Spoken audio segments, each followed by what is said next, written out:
Okay. Connor, this is intake with Charlie. All right, so hey Charlie, it's good to meet you. Hi. Thanks for coming in. So this first session will be a little bit different from all the following sessions Okay. that we have. Because all the ones coming next are going to be you talking and you're going to be the complete focus of them all. This one, there's just some more administrative paperwork stuff we have to get out of the way and Sure. just check that you understand everything. Yeah, I understand. I like that you're talking anyways because I don't want to talk. Yeah. Yeah, great. This is a good warm-up then. Yeah. Cool. So first, I just want to cover a little bit about me. I know that have you looked through any of the intake documents online? Yeah. It said I had to fill it all out. I filled it all out, I guess. I didn't understand a lot of it. I just got signed where it asked me to sign, and I put down all this stuff about like why I'm coming to counseling, and I don't know, there was like strengths, and I circled all the things I needed to circle and stuff like that. So Okay. yeah. Perfect. Yeah, totally fine to skip over some stuff. That's why we covered it in this first session anyway. Okay, cool. So yeah, then just a little bit about me off. So yeah, just a little bit about me right off the bat. I'm a master's student at Colorado Christian University. I'm an intern here. Yeah. I also have my bachelor's in counseling psychology from Colorado Miss University out of Junction. And through CMU, I also have like 3 years of experience as a peer counselor. So I have a little bit of experience, just if that's any comfort at all, it's gonna help. Yeah, it totally is. Yeah. What does it mean that you're an intern? So as an intern, I am unlicensed right now, but I'm of course pursuing that. I just have to do a certain amount of like student hours basically, and then eventually we'll kind of get the license and everything. Okay. I still have been through all the training and education and everything, and I'm still under direct supervision from both professor and my supervisor here. Dr. Joshua Kramer would be that supervisor. And of course, as you saw the information, everything that you have his contact information available to you. You can reach out to him with any questions, concerns, plans, whatever it might be. Sure. And so it's just you're all fully trained, like you're a counselor, but you just have to get your hours in. Yeah, basically. Okay, cool. And you don't have a license, but you're working under someone with a license. Yes. And that's this Kreischmeyer guy? Yeah. Dr. Kreischmeyer? Kramer. Okay. Yeah. And he'll, as you can see like here. Yeah. That's just kind of some of his contact information. Oh, okay, easy. And yeah, you already have the documents, so you've got all this. Nice. Cool. So any other questions about me or my experience up to this point or supervision? I don't think so. Okay. Great. No. Yeah. Well, yeah, also throughout this whole process, if you have any questions that come up, feel free to jump in and just kind of ask away. Okay, cool. Even though I'm doing most of the talking here, you're still the main priority. Nice. Fine. Cool. So yeah, talk about supervision. If I were to say what my counseling approach is, would you understand kind of what that means? My orientation? Yeah. Whenever I was looking for counseling, I was like on Psychology Today or whatever, and it kept popping up, so I kind of looked into it, and I think I decided that CBT is cognitive body. Yeah, that's it. Yeah, that's the one. Like that was the one I was looking for, and then whenever I found you, it had it on there, like that you practice it. But I don't know if I even understood it. I think it was, but yeah, like changing the way you think or something. Yeah, totally okay. There's a lot of big words in counseling, so it can be confusing. So yeah, one of the main approaches I use is cognitive behavioral therapy. What that basically means is we'll be looking at the The link between your behaviors and your thoughts, your cognitions, in other words. Okay. And kind of just how they interact and how that affects your mood, your feeling, your relationships, your habits, Okay. all Yeah. that kind of stuff. Yeah. And then I also include some existentialist therapy into my approach. Yeah. That has more to do with, the bigger questions and everything, like where do you find meaning? Where do you find your purpose? What do you think about life, death, and all that stuff? I put that on there, and one of the things you asked, I was like, you're like, do you have any of these questions? And I was like, yeah, because my mom, she was the one who like wanted me to go to therapy, but she just recently died. Like that's kind of why I'm here. But I'm sure we'll talk about it. But I just like death has kind of got me weirded out. Is that something that we would talk about? Absolutely, yeah. Okay. That easily fits into the approach with cognitive behavioral and also existential. Okay, cool. So you're gonna be able to help? Yeah, absolutely.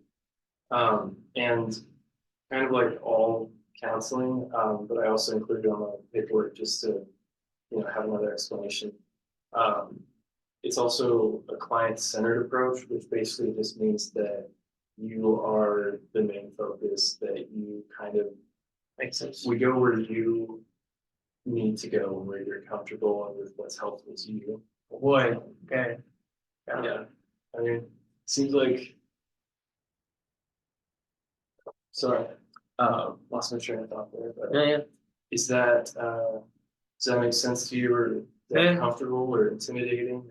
No, I mean maybe a little intimidating. Like I was kind of just hoping like you would just tell me what to do and be like, oh, don't be dumb, do this instead, and I'd be like, okay, and then everything would be better. But I guess I don't even know how, but try to lead things. Yeah. So it sounds like it's a more leadership thing, but it's still just having a conversation with you just being focused. I'll still kind of, guide the conversation and ask questions and all that. But it's really not going to be all that different than just two guys having a conversation. All right, that's what I wanted. Okay. So that sounds good. Yeah. Cool. So any other questions about counseling approach or give something like that? No. Okay. Okay. Cool. So if we look down, scrolling through the rest of this thing. All right. So we're going to be looking at the progress. Like we'll be making a treatment plan for you, and that's just kind of going to entail like the different steps in your treatment that we're going to try to achieve, the different goals, which is all going to have to do with the reasons that you filled out for why you're here. Okay. And that way we can just kind of measure your progress and we can make adjustments to it all at any time throughout. Sure. Yeah. That sounds good. Good. Yeah. So something I do just want to cover is diagnoses and what that kind of looks like here.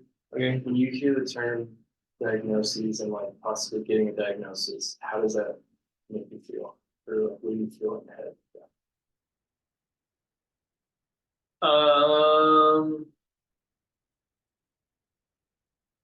I don't know, like part of me is like it holds this negative connotation because like you're a professional, and if you're a schizo, like I'm diagnosing you as a schizo, then it's means something horrible about me. But also like I don't know, I guess my friends and just culture today in general uses all the diagnosing terms like depressed, anxious, schizophrenic, like so loosely that like I feel like it doesn't hold too much weight anymore. But still, I feel like I wouldn't want you to give me one. Do you feel like you will have to give me one? Yeah, so because you're here with insurance, right? Yeah. So the way insurance works is they require diagnoses to actually pay, which is a little weird setup. I don't really like it, but it's just kind of the way it has to be. Okay. So that means that I will have to give you diagnoses, but if you're wanting, I don't have to mention them, like they can only be for the insurance purposes. And also, the bottom line with diagnoses are, it's just another word to describe the cluster of symptoms and emotions and stuff you might be feeling and dealing with. Okay. It really doesn't mean more than that. It doesn't change like who you are, how I'll talk with you and help you, or it can stick to your identity as much as you want it to, even if that's not at all. Yeah, okay. Yeah, and yeah. I get it. Like you need to use it for insurance and it helps you but yeah, if you can just let's just not talk about it. I agree. Yeah. No problem. Yeah. Sounds good. Cool. So yeah, I'll be sure to only keep those on the insurance stuff just for their purposes, and then just talk about everything else going on. Okay, cool. Yeah, because I know I might have put that in the thing, but like I'll like hold on to that stuff for a long time and like beat myself up.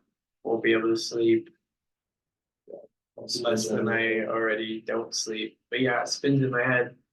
So I just, man, yeah. Yeah, and I mean, you're right, like there's a lot of different connotations with it, just mainstream everything nowadays. So that's totally understandable. But I'm like so dumb for letting it get the better of me. That's again with like how prevalent all the different views out there of it, like it's more common than you would think that people get caught up on those, and it might change how they see themselves and how they feel about themselves forward for all that. But it's really sad thing, but It happens to a lot of people. Yeah. Oh, okay. Yeah. Makes you feel a little better. Definitely not all of them. Okay. Sorry, So I've been talking a lot. Yeah. No, you're okay. I mean, it's still all about you, so I definitely want to make sure we have all the understanding that you need. Okay, thanks. Do you have any other questions or concerns, thoughts on diagnoses? No, I don't think so. Okay, good. So another part that we should cover that is important for you is there's this organization that exists called DORA, and they're really there for your safety. Dora the Explorer? Not quite. It's the Department of Regulatory Agency.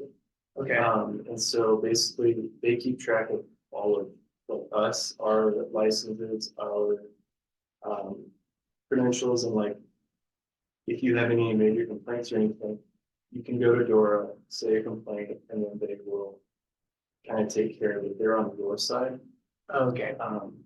At this practice, we prefer that you go to like the direct supervisor first before DORA, just so it can be things can be handled more in house. But that's not to deter you from going to DORA, because that's still within your right. If you want to go straight to DORA, totally able to, or if you want to talk to me about it, how to complain about me to DORA, I can work with you. Yeah, you're pretty, I mean, I just met you, but I think you're pretty chill, so I don't think I have to report you or anything. So like, I'm not a snitch, so should be fair. Cool. But if something does come up, it's good to know that you have that resource available. Sure. Okay. Cool. Let's see. Now we'll be looking at confidentiality. Are you aware of that, or like how well do you understand confidentiality? So like doctor-patient confidentiality, you just can't tell people if you diagnose it or something. Yeah, that's a pretty broad definition of it. So I can't tell people your diagnoses. I also can't tell anyone anything that you say. Like truly everything said in this room will just be in this room. I will. What if I told you I killed someone?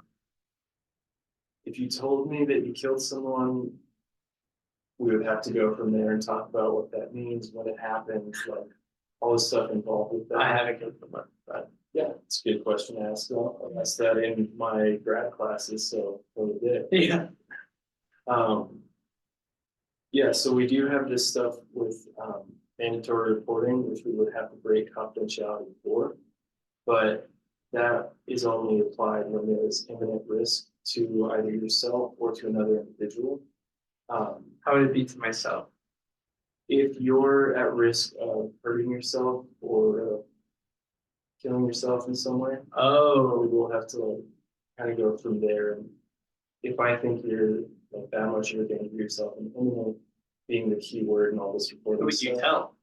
I would have to report to the authorities and my supervisor, and that would entail like an M1 hold, if you've ever heard of that before.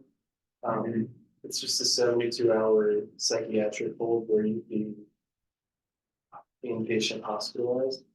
However, that's a pretty, of course, dramatic thing that hopefully we can kind of avoid. But ultimately, all that stuff, the legal requirements, that's in place just for your protection and your best interest. Okay, And I definitely don't want that to deter you from opening up, because this should be a place where you feel safe and vulnerable to say and feel and do whatever you feel like you need, Okay. and express yourself how you need to. I guess that makes sense, yeah. It's just a safety protocol for your best interest and the community. Okay, yeah. Um, yeah, do you have any other questions, clarifications on confidentiality stuff? So everything we say just stays between the two of us. Yes. Sounds good. There could be times where I'll consult with a colleague, but even in that case, I'll leave out any identifiable information. The most I'll say is this client, which of course could be anyone. Okay, yeah, that makes sense. I don't really care. Okay. But that sounds cool. Okay, good. Let's see. So we talked a little bit about insurance, but just to go deeper on that. So they're going to be covering the payments and everything, and they'll make the diagnosis for that. I will just make sure that you can have all the information you need to give to your insurance agency so that they can pay for it. So Okay, that will actually be up to you to let me know specifically what you need, and then I'll be able to get it all to you. where do I find that? Just Um, the website or something? I would say reaching out to your insurance agency or Okay. your specific agent. Yeah, And then it could also be available on the website, okay, but that shouldn't be that shouldn't take a lot of effort. That should be pretty quick. all right, cool. Cool. And yeah, if anything else comes up with insurance, feel free to just reach out to me and we can kind of work through it together. All right, awesome, thanks. Sounds good. So as far as technology, we do offer telehealth appointments here, which means like if you can't make it in person, maybe you're sick, but you still want to have counseling or you're out of town, whatever it might be. We use Skype to have video sessions, and although it's online and we can't ever 100% guarantee confidentiality and privacy and all that, just because it is online environment. Skype is about as close to that as we can get. They're fully encrypted, and I will do everything on my part to make sure it's all still private and confidential. Okay. And it'll just be up to you on your side to make sure that you're, no one's listening around. Okay. Either side. So, any questions on telehealth? I don't think so. I don't think anyone's gonna be like hacking in to try to find me, so I'm not too worried about it. Okay, perfect. And also, it's just like everything else. If you ever have any concerns, questions with that, if you feel like maybe you're not in a private environment, we can definitely switch some things up, reschedule, all that. Sure. That reminds me, as far as payment goes, I think I skipped over this before. Insurance is going to be covering it, of course, Yeah. but if you can't make an appointment, you have to cancel or something like that, just try to have at least 24-hour notice. Okay. Because otherwise we will still bill insurance. And then you might just lose one of your covered appointments. Okay, sure, that makes sense. Cool. So yeah, then just final thing, as far as continuation goes. You have, oh yeah, we also skipped this. As far as continuation goes, if anything ever happens to me, like I get in a bad accident or I die for some reason or something, Are you expecting this to happen? I'm not, but we're just, we plan just in case. Okay. 'Cause it's better than if something did happen with no plan or anything, but, I have a partner that you'll be transferred to. And they will then get your, notes and information so that they can continue your care. But they won't get any information before any of that. Okay, So everything's still protected, everything's still just between you and me. cool. But yeah, and also if you don't want to go to them because you maybe liked our counseling relationship that we had, or you'd like to go somewhere else afterwards, you still have full right to go ahead and do that. Yeah, and then I think we also skipped over specifically covering some of your rights, but we kind of touched on a few of them throughout, but you have the right to see any of your files or notes. You can request them and we'll get them to you. Okay. You can question me about my methods or ask me to explain any techniques or what I'm doing anytime you want. Just like this appointment, just question, go for it. Okay. You have the right to end services whenever you want, and you also have the right to return whenever you want. Yeah. I, as a therapist, also have the right to dismiss you from services if for some reason that would be. I don't see that happening, but You can fire me like I can fire you. exactly. That makes sense. Cool. Yeah, and then of course, just any of you also have rights with everything else that we've covered to this point too. Cool. Like confidentiality. Confidentiality, insurance, just the whole, just to go. Cool. Okay, any questions on this whole process going forward? What it looks like? I think so. Thanks for explaining it. Yeah. And if you get home and you're like, oh, I should have asked this, you can either wait until we meet again, or you can just go ahead and email me, and I'll try and answer your best. Your hands on there? Yeah. Okay. Yeah, all my contact information is at the bottom, right above my supervisory information. Nice. Cool. Alrighty, how much time do we have? Are we over already? No, we still have some time. So, Nice.